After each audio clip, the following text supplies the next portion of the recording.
Evangelical Mission on air and online.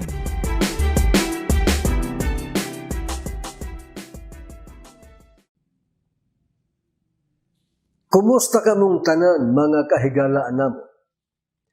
Nga padayon nga nagapamati o nagasusi sa mga pagtulunan sa atong Ginoong Dios. Maayong adlaw kaninyong tanan. Ninihigayuna, among ginapanghinaot nga inyo gayod nga mapuslan ang mga pulong sa Dios nga among igasangyaw ninihigayuna. Welcome kaninyong tanan. Dili nato ikalimod nga niining mga panahona daghan kaayo ang mga talagsaong mga panghitabo. Di lang kay dinhi sa atong nasod nga Pilipinas, kundi bisan gani sa tibuok nga kalibutan. Kanang mga kasamo, kanang mga kagubot, ang terorismo, dugang panyana, ang mga makusog nga bagyo, luno, o ang nagkalain-lain nga mga katalagman pa dinhi nining kalibutan, ang linog sa nagkalain-laing mga dapit. Labi na karong panahona, kanang pagdagsang pagkailap sa usa ka mabugat nga sakit nga ginakahadlukan sa mga tao, ang ginatawag na coronavirus disease o COVID-19. Nga kana nga sakit nakahunos kana sa kinabuhi sa daghan ng mga tao. Tungod niya na daghan usab ang mga tao nangutana kanamo.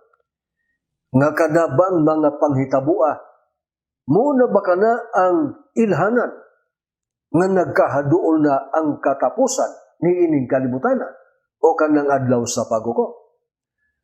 Apan sa luyong bahin, doon na usay mga tao nga pagka isang yaw gani nga adunay adlaw sa paghukom ni ining kalibutan, ila ka ng DBI o ginatamay sa mga taong walay pagtuon niya.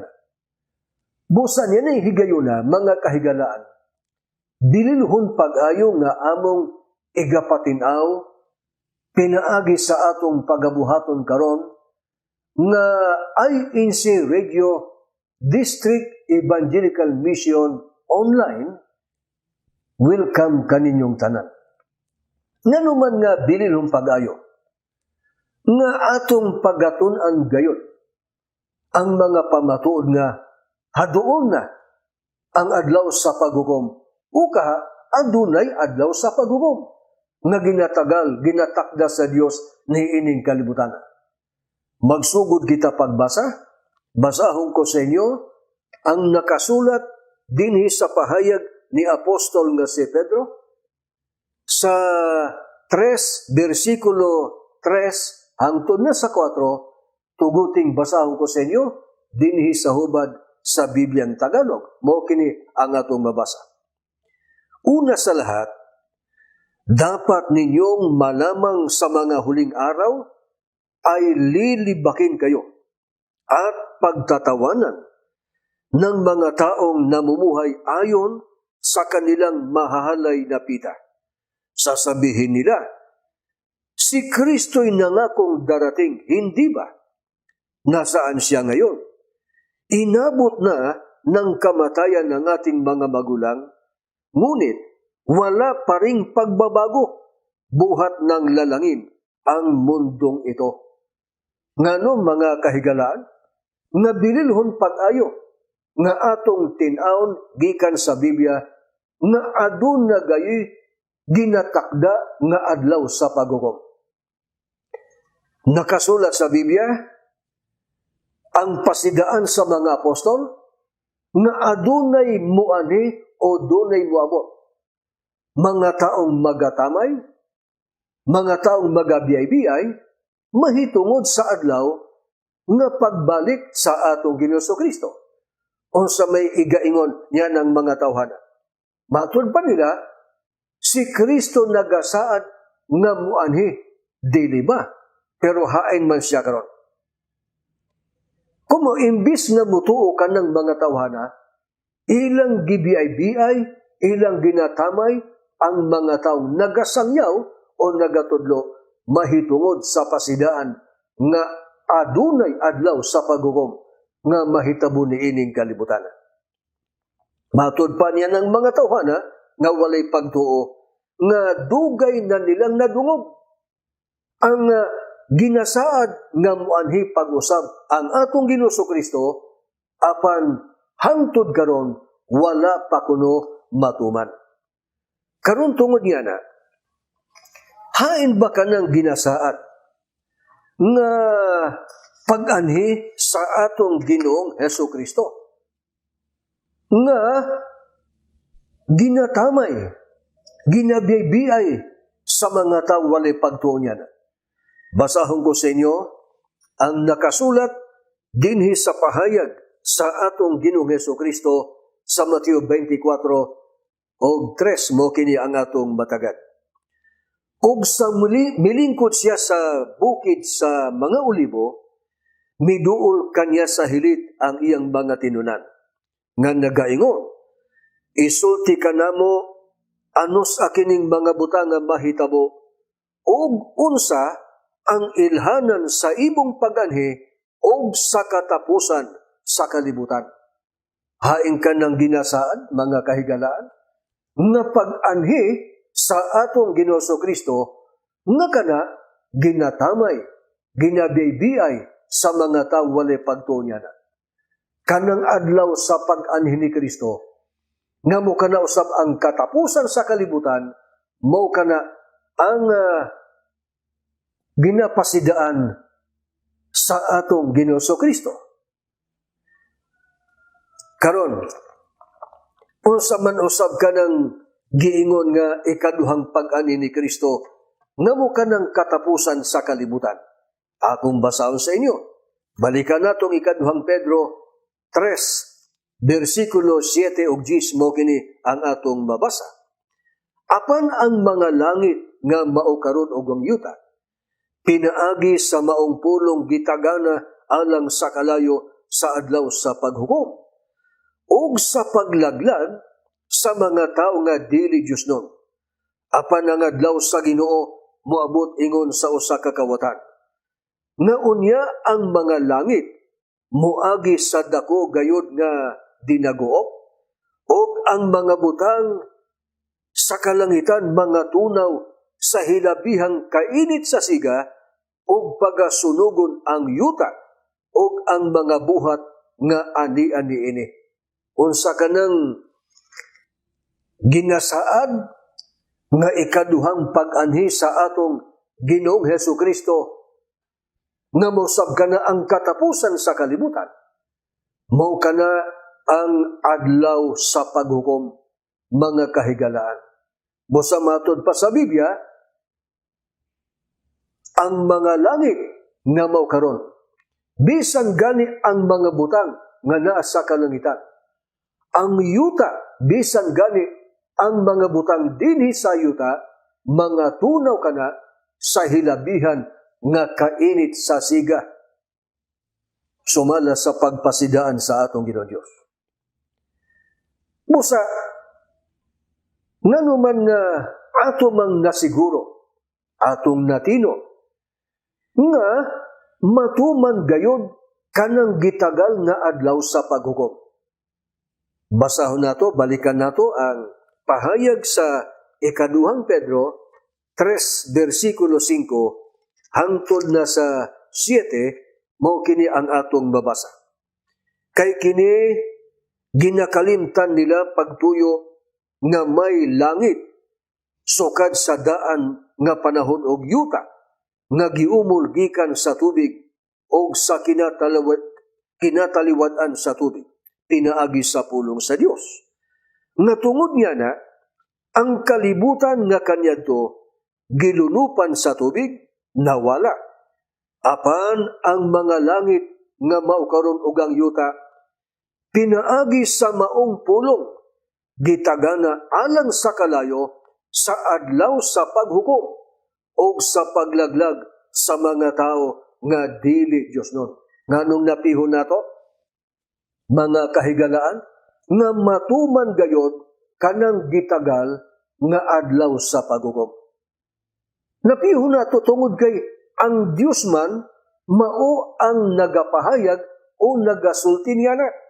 Basta magani matod pa sa Biblia, kung saan paagi nga pinaagi sa mga pulong sa Dios ang unang kalibutan, giwagtang sa Dios o nahanaw, mauman usab pinaagi sa mga pulong sa Dios ang kalibutan karon nga atong ginapuyan.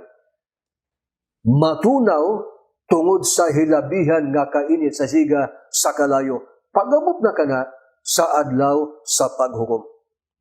Karon, ngano man usab mga kahigalaan na hugot nga ginabarugan sa Iglesia ni Cristo.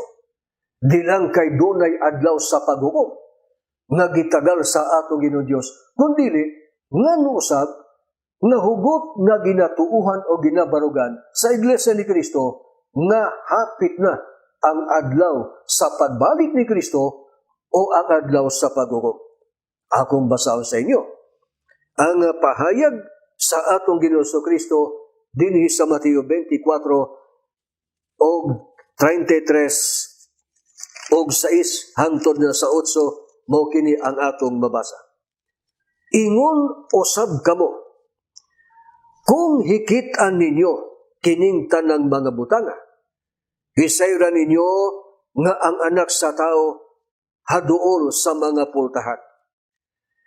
Ug makadungog kamo og mga gubat, og mga dinungog-dungog sa mga gubat. Magbantay nga dili kamo mga lisang, kay kinahanglan nga manghitabo kining tanang mga butanga, apan dili pa mao ang katapusan. Kay magatindog ang nasod batok sa nasod, ug ang gingharian batok sa gingharian, ug moabot ang mga gutom ug mga kamatay, ug mga linog sa mga nagkalain-laing mga dapit, apan kining tanang mga butanga sinugdan sa mga kasakit.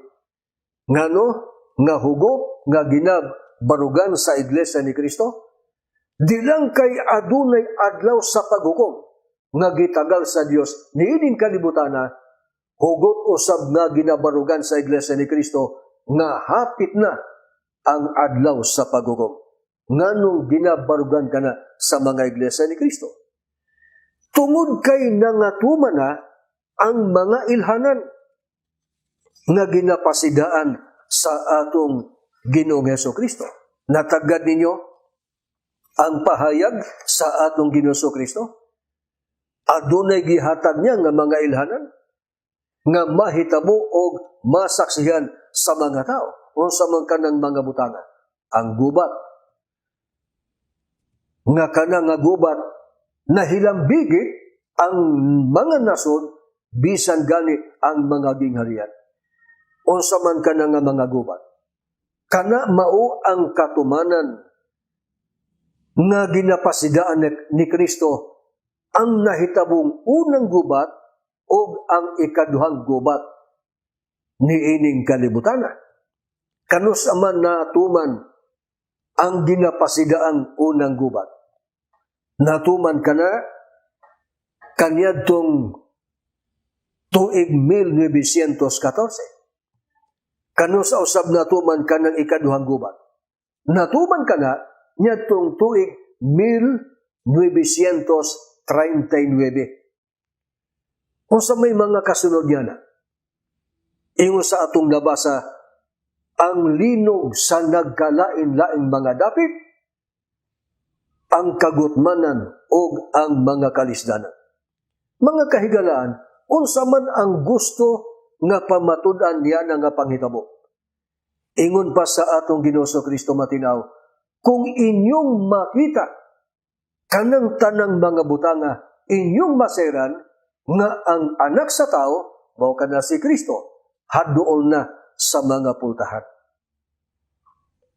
Mga kahigalaan, ang tinuod, kanang mga panghitabua, di lang kay atong nakita, di lang kay atong natagad, ato ka nang nasinatian. Kumao kini ang hinungdan kung ano ang Iglesia ni Kristo, hugot nga mibarog, di lang kay dunay adlaw sa paghukom, kundi hapit na ang adlaw sa paghukom nga mahitabo ni ining kalibutan. Karon, unsa pa ang mga panghitabo, mga kahigalaan nga labing nagpamatuod nga aduna gayoy mahitabo nga adlaw sa paghukom. Basahon ko sa inyo ang pahayag ni Apostol nga si Pablo dinhi sa Hebrewhanon sa 9 o 27, ingon ini ang atong mabasa. Og ingon nga kini ginatudlo alang sa mga tao ang pagkamatay sa makausa og sa tapos niini ang paghukom.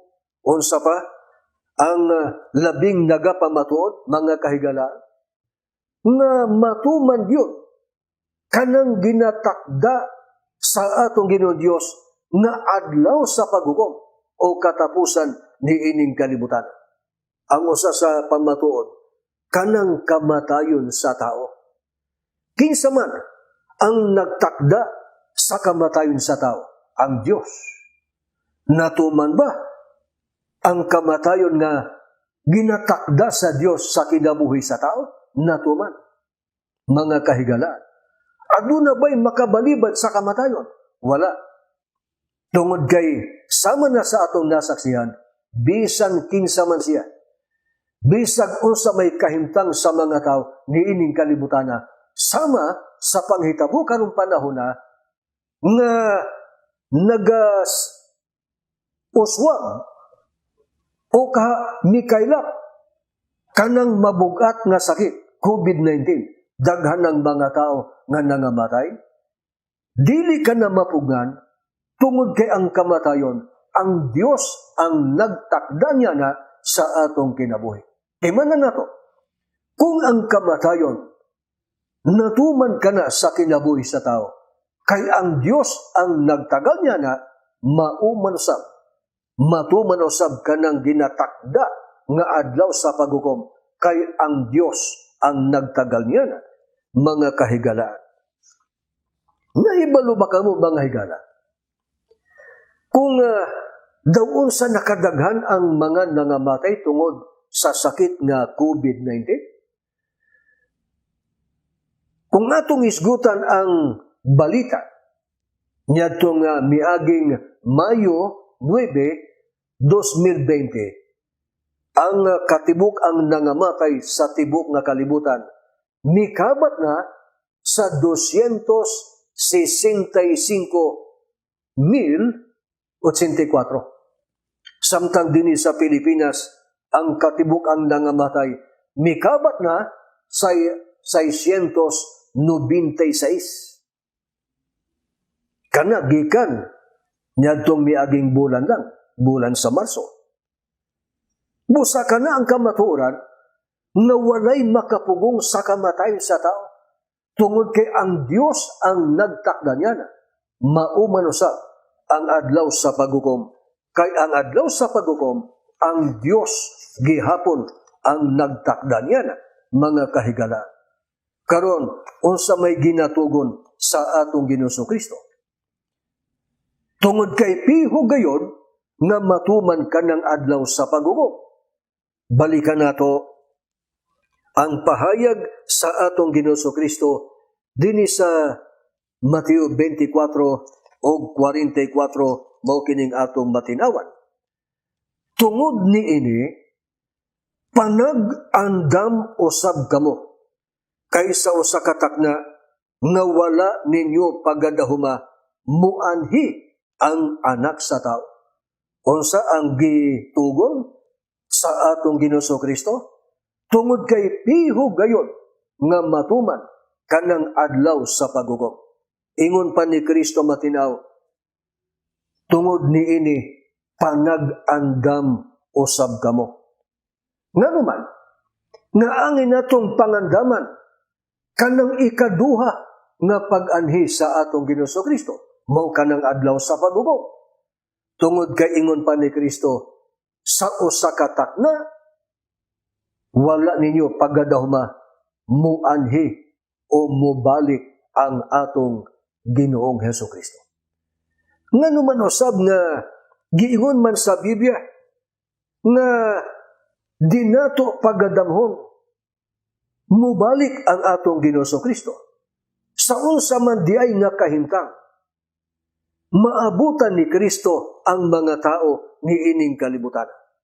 Basahon ko sa inyo ang nakasulat dinhi sa basahong Lucas sa 17 o bersikulo 26 hangtod na sa 30, mao kini ang pahayag sa atong Ginoong Hesukristo, atong tagdon pagayo mga kahigala. 26 og bersikulo 30 hangtod 30, mao kini ang atong matagat. Sapagkat pagsapit ng takdang araw, ang anak ng tao'y darating na parang kidlat. Ngunit kailangan munang magbatasya ng maraming hirap at itakwil ng mga tao sa ngayon. Ang pagparito ng anak ng tao ay matutulad sa kapanahunan ni Noe. Noon ang mga tao'y nagsisikain at nagsisiinom, nag-aasawa, hanggang sa araw na sumakay si Noe sa daong. Dumating ang baha at namatay silang lahat. Gayon din noong panahon ni Lot, ang mga tao'y nagsisikain at nagsisiinom, namimili at nagbibili, nagtatanim at nagtatayo ng bahay. Ngunit nang araw na umalis si Lot sa Sodoma, umulan ang apoy at asupre at natupok silang lahat. Gayon din sa pagdating ng anak ng tao. Sumala sa pahayag sa Biblia, mga kahigalaan, nganong giingon sa Biblia nga muanhi ang anak sa tao o ang atong Ginoo Kristo nga dili pagadamhon. Unsa man di ay nga kahimtang, maabutan ni Kristo ang mga tao dining kalibutan sa iyang pagbalik. Natagad nyo ang sitas natong gibasa? Matinaw, mga kahigalaan, nga ang mga tao anaa sa ilang naandan nga mga buluhaton. Sa panahon ni Noe o sa panahon ni Lot, wala nila pangandami ang ginapasida ang dakong katalagman, ang dakong kalaglagan nga pagabuhaton sa Dios sa panahon ni Noe o bisan ganis sa panahon ni Lot. Busa pagabot sa panahon nga ginatuman na sa Dios ang pasidaan niya, gipalunupan niya ang unang kalibutan sa panahon ni Noe, nangamatay ang mga tao. Mausab ka na, ang nahitabo sa panahon ni Lot, ang mga tao nasa ilang naandan nga mga buluhaton. Walay pagpangandam, walay pagtagad sa mga pagpasida. Hangtod nga natuman ang pasidaan sa Dios, nahulog ang kalayo gikan sa langit, nangamatay ang mga katauhan. Ang atong pangutana, wala ba sila pasidaan? Ba ginapasidaan sila o ginapasidanan? Ang kamaturan niya na, nagasangyaw si Noe. Nagabalita si Lot, mahitungod sa dakong katalagan. Pero, unsa ang ginahimo sa mga tao? Nagabiyay-biyay, nagatamay. Mausab ka na ang gihimo sa mga tao ni ining panahon na. Imbis nga tuuhan, dawaton, ang mga pagpasidaan sa atong Ginoong Diyos, ilang gibiyay-biyay. Wala nila pagtagda. Anaa sila sa ilang naandan nga mga buluhaton ni ining kinabuhiya. Nga naman nga, angayan lamang natong pangandaman. Labi na nga angay natong kahidlawan. kanang ikaduha nga pag-ani sa atong Ginoo Kristo ngamo kana ang adlaw sa paghukom. Basahon ko sa inyo ang nakasulat dinhi sa basahong pinadayag sa 22 o 12 ingon niini ang pahayag sa balaan nga kasulatan mao kining atong matagat. Sa Jesus miingon, mubalik ako sa dili madugay nga magdalag ganti aron ihatag sa tagsa sumala sa iyang binuhatan. Ngano? Mga kahigalaan nga angayan natong pangandaman, angay natong kahidlawan labi na kanang saad ni Kristo nga ikaduhang pag-anhi niya o kanang adlaw sa paghukom. Unsa man di ay ang dala sa atong Ginoo Kristo. Ingon pa ni Kristo matinaw, matod pa niya, muabot na ako. Dala ko ang ganti nga igahatag sa matag usa sumala sa iyang binuhatan. Busa kung ginapangandaman sa tao pananglitan nga adunay saad nga ayuda iya kanang gikahidlawan kung ginakahidlawan usab o ginapangandaman sa mga tao kung iyang mabalitaan nga dunay moabot nga paryente niya o mahal sa kinabuhi nga gikan sa gawa sa Pilipinas tungod kay nagatuo siya nga adunay dalang gasa pero nga naman nga pagkahisgutan gani kanang ginapasidaan nga pagbalik ni Kristo o ang adlaw sa paghukom wala ka na tuuhi, wala ka na pangandami sa tao, wala ka na kahidlawi sa mga tao. Samtang ka ng pagbalik ni Kristo, dala niya, sumala sa Biblia, ang ganti alang sa mga nagapaabot kaniya. Kung sa may ganti, o banos, o gasa, nga dala sa atong Ginoo Kristo sa pagbalik niya alang sa mga nagapaabot kaniya. Basahon ko sa inyo, tagdo nato ang nakasulat, pahayag ni Apostol nga si Pablo, dinhi sa basahong Hebrehanon, sa Kapitulo 9, versikulo 28, mao kini ang atong mabasa. Si Kristo'y inihandog ng minsanan upang linisin ang mga kasalanan ng mga tao. Siya'y muling darating hindi upang ihandog ang sarili dahil sa kasalanan, kundi upang iligtas ang mga naghihintay sa Kanya. Unsa ka ng ganti, mga kahigalaan, o balos o gasa, nga igahatag ni Kristo sa mga nagapaabot Kanya, sa mga dunay katungod nga magpaabot Kanya. Ingon pa sa atong nabasa matinaw, nga kanang ganting dala sa atong Ginoo Kristo, mao ang kaluwasan. Mga kahigalaan ng atong pangutana, tagdon nato pagayo. Importante ba ang kaluwasan? Aduna ba'y katumbas sa kaluwasan? Ba'y wala. Nganong napiho nato, nga wali katumbas sa kaluwasan. Nga ginasaad sa atong Ginoo Kristo. Mao kanang dala ni Kristo sa pagbalik niya o sa adlaw sa paghukom. Tungod kay angay natong matagal, ang mga tao nga makaambit o makadawat sa kaluwasan, mao kana ang mga tao nga makadawat sa kinabuhi nga wala na'y katapusan. Kana usab ang mga tao nga dunay katungod sa pagsulod sa gingharian sa atong Ginoo Dios. Busa angay nato kanang kahidlawan, angay nato kanang pangandaman. Mga kahigalaan, makaluwas ba sa tao kanang kinaadman? Kanang bahandi ni ining kalibutana? Nganong mao kanang atong pangutana? Tungod kay kanang kinaadman, usa ka na sa nakababag sa mga tao. Usa ka na sa ginaatiman pagayo sa tao na wala ang iyang panahon sa pagpangandam, sa pagbalik sa atong Ginoo Kristo. Ang bahandi usab, mausab ka na ang usa sa inungdan nakababag sa tao. sa pagpangandam sa iyang kaugalingon sa nagasingabot nga adlaw sa paghukom. Ang pahayag ni Apostol nga si Pablo dinhi sa unang Korinto sa 1:19 mao kini ang atong mabasa, atong tagdon pagayon.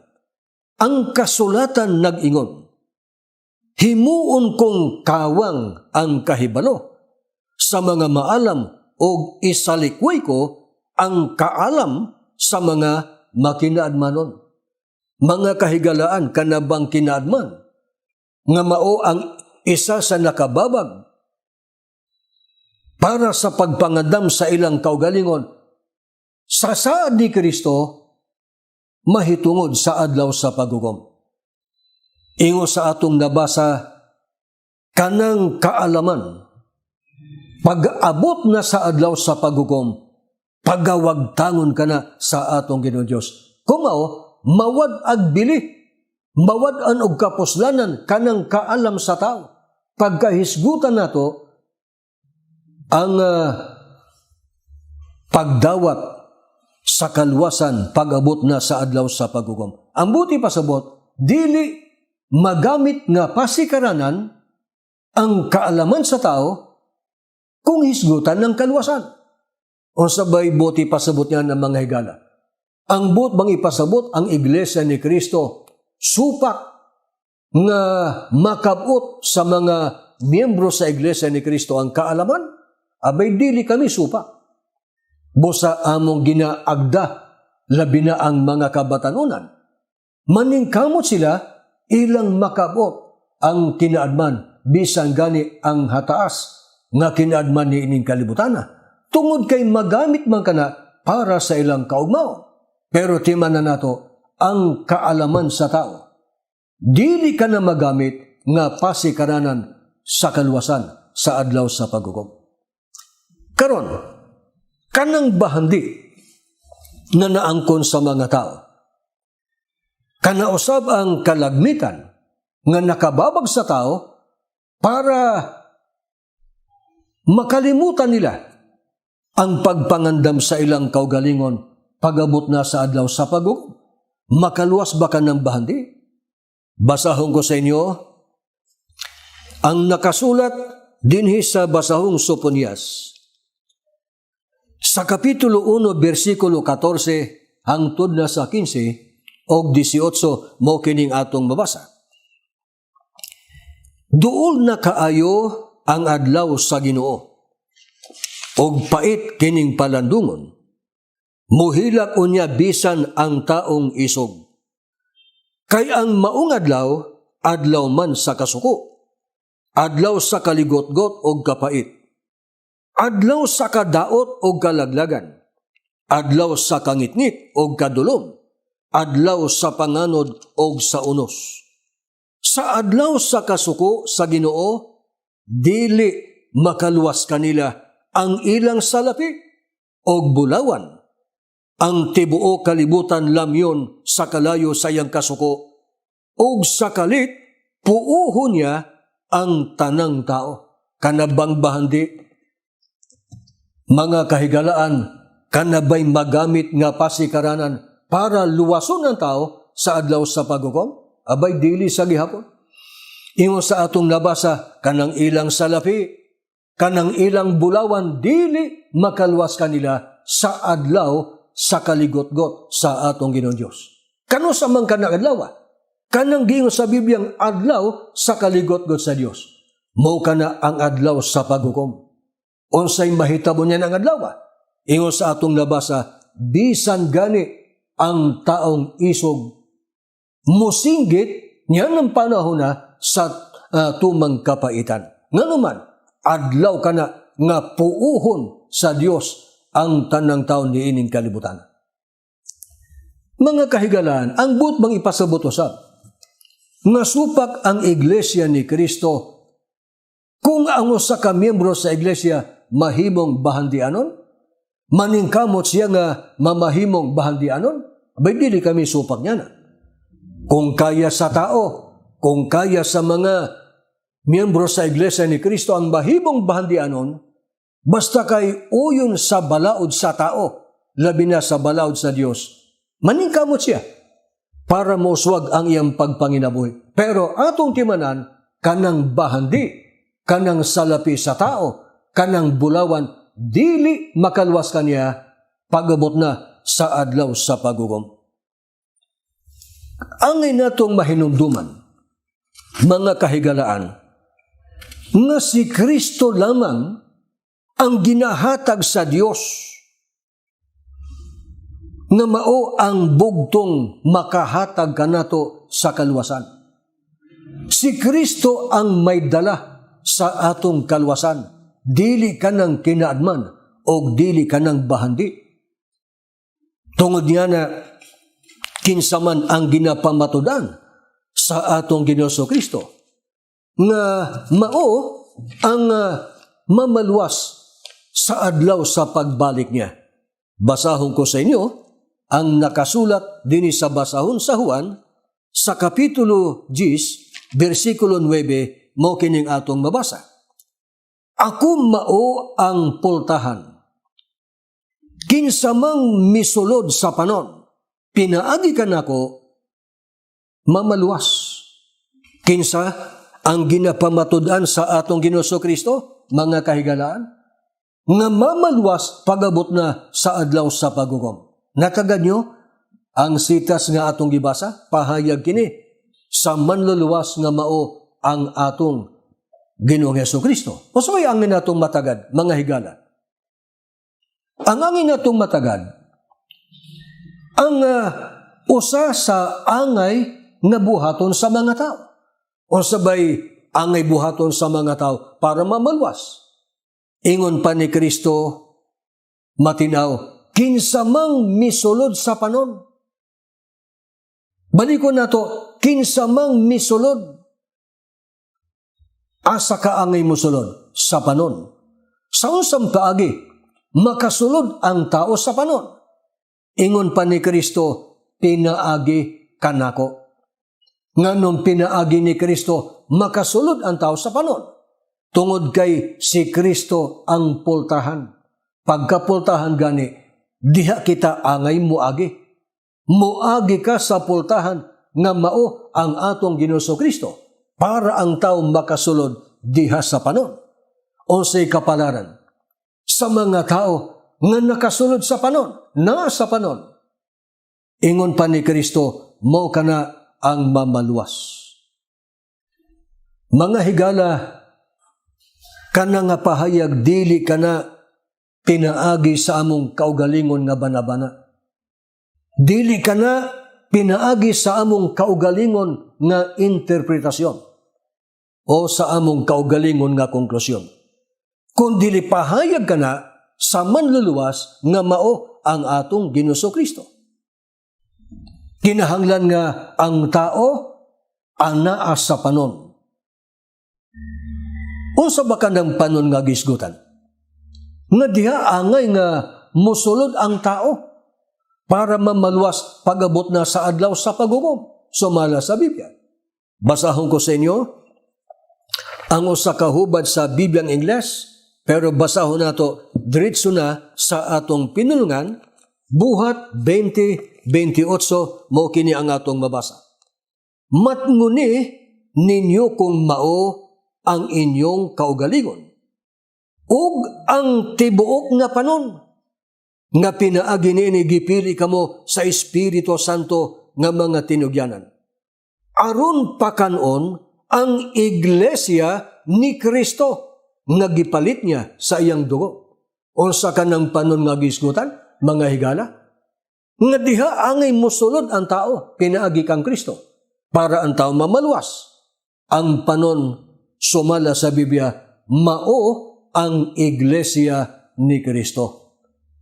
Busa alang sa among mga kaigsuonan, angayan lamang nga atong hatagan og dako kaayo nga pagtagad ang atong pagkaiglesia ni Kristo. Angay natong ampingan ang atong pagkaiglesia ni Kristo. Dili kita angay musugot nga sa bisan unsang mga butang mahanaw o mawala ang atong pagkaiglesia ni Kristo. Nga naman, tungod kay ang iglesia ni Kristo mao ang ginatudlo sa Biblia paagi sa pagluwas sa tao pag-abot na sa adlaw sa paghukom. Busa ang tanang mga kahigalaan namo nga nagapadayon sa pagsusi sa mga pagtulunan sa Dios sa sulod sa iglesia ni Kristo, ang ubang gani ginasulayan na para mudawat sa bautismo ang among ginatugon, magpadayon kamo sa inyong pagpaningkamot. Insakto ang inyong pagpaningkamot kanang tinguhan ninyo sa pagsulod sa iglesia ni Kristo. Nga naman, tungod kay bulahan ang tao nga mahimong iglesia ni Kristo. Tungod kay pagka ang tao nasa iglesia ni Kristo, nasakop ka sa pagtubos, pinaagi sa dugo sa atong Ginoong Kristo. Daon sa bagay katino, daon sa kasiguro nga madawat nato og maangkon nato ang kaluwasan. Sa panahon nga kitay nakaapil sa katubsanan pinaagi sa dugo ni Kristo, nga ang nakapahimulos niya na mao ang iglesia ni Kristo. Basahon ko sa inyo, basahon nato dinhi sa hubad sa Bibliang Tagalog, sa basahong Roma, sa 5 o 8 hangtod na sa 9, kini ang atong matagad sa pahayag ni Apostol nga si Pablo. Ngunit, ipinadama ng Diyos ang kanyang pag-ibig sa atin nang mamatay si Kristo para sa atin noong tayo'y makasalanan pa. At ngayong napawalang sala na tayo sa pamamagitan ng kanyang dugo, lalo nang tiyak na maliligtas tayo sa puot ng Diyos sa pamamagitan niya. Ngano, mga kahigalaan, nga napiho gayud nato, nga ang kaluwasan atong maangkon kapag kitay naapil sa katubsanan, pinaagi sa dugo ni Kristo, nga ang nakapahimulos niya na mao ang iglesia ni Kristo. Natagad niyo ang pahayag ni Apostol nga si Pablo, matod pa niya, karon nga napawalay sala na kita, kano sa kanan nahitabo, niyadtong nadawat nato ang katubsanan pinaagi sa dugo sa atong Ginoong Kristo. Etungod niya na o sa may kaayuhan, pagka kita'y nakaapil sa katubsanan sa dugo sa atong Ginoong Kristo. Ingon pa sa atong nabasa nga 15 gayon o 13 gayon nga mamaluwas kita gikan sa kaligot-got sa Dios pinaagi niya o pinaagi sa atong Ginoong Hesukristo. Unsa man kanang kaligot-got sa Dios, mao kana ang adlaw sa paghukom. Mamaluwas kita sa adlaw sa paghukom tungod kay nakaapil ang matagos sa kanato sa katubsanan sa dugo ni Kristo o kaha naa kita sa sulod sa iglesia ni Kristo. Mga higala, kano sa man nato angay nga singkamutan? Pangitaon nato ang atong kaluwasan. Una, maulahi ang tanan. Akong basahon sa inyo. Dinhi sa pahayag ni Apostol nga si Pablo sa 2 Korinto sa 6 og 2 mo kini ang atong mabasa. Kay nag-ingon ang Dios, gidungog ko kamo sa takna nga akong gikahimutan. Gitabangan ko kamo sa adlaw sa kaluwasan. Mauna kini ang takna sa pagdawat sa kaluoy sa Dios, karon mao ang adlaw sa kaluwasan. Kanos angay singkamutan sa matag usa kanato? Ang pagsingkamot mahitungod sa atong kaluwasan? Ingon sa atong nabasa, karon ang panahon nga angay tungod kay karon ang adlaw sa pagluwas. Kanos amang kanang karon?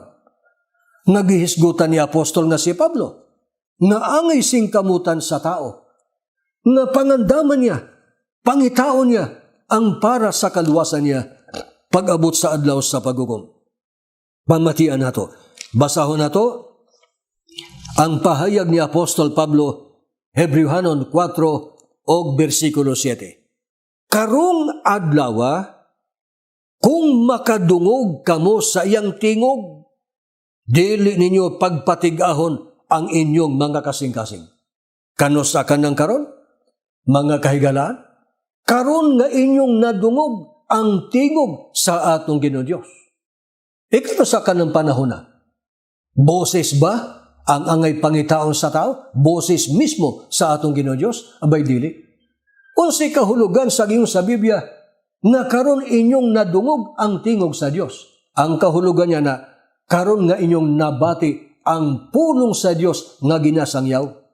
Kana ang panahon para angay pangandaman sa tao ang alang sa kalwasan niya pag-abot sa adlaw sa pagugom. Mga kahigalaan timan na nato, ang Diyos mismo ang nanawagan para sa atong kalwasan.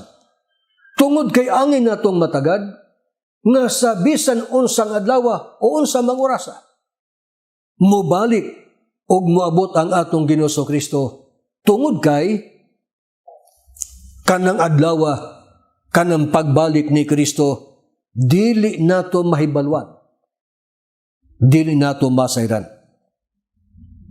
Bosa, unsa ang angay natong pagapaningkamutan?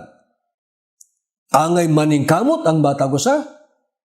Na una moabot kanang adlaw, nakasiguro kita sa atong kalwasan. Ang tinuod, di lamang kay kanang adlaw sa paghukom ang wala nato masayre. Kung kanos ang adlaw, kung kanos ang orasa, moabot kanang pagbalik sa atong Ginoo Kristo. Kung dili bisan gani ang adlaw sa atong kamatayon, wala nato ka na masayri.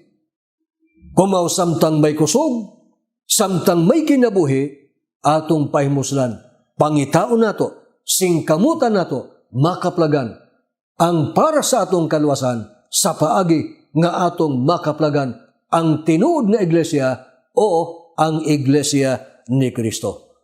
Mga kahigalaan, nanawagan kami sa tanan nga mga kahigalaan namo, sa among mga silingan, sa among mga kabarangay, libi na sa among mga mahal sa kinabuhi o kaparintihan, nga dili unta malinga ang matago sa kanato sa pagatiman sa mga butang ni ining kalibutan. Nganuman, ang angay natong pangandaman, mao ang pagtagana sa atong kaugalingon, kanang umalabot o ang nagadali nga pag-abot sa adlaw sa pagugom para madawat nato ang ganting dala sa atong Ginoo Kristo, ang kalwasan, ang kinabuhi nga walay katapusan, o kanang katungod nato sa pagsulod sa gingharian sa atong Ginoo Dios. Mga higala, daghan kayong salamat sa inyong pagpaminaw o pagsusi, maayong adlaw kanatong tanan. Evangelical Mission on Air and Online.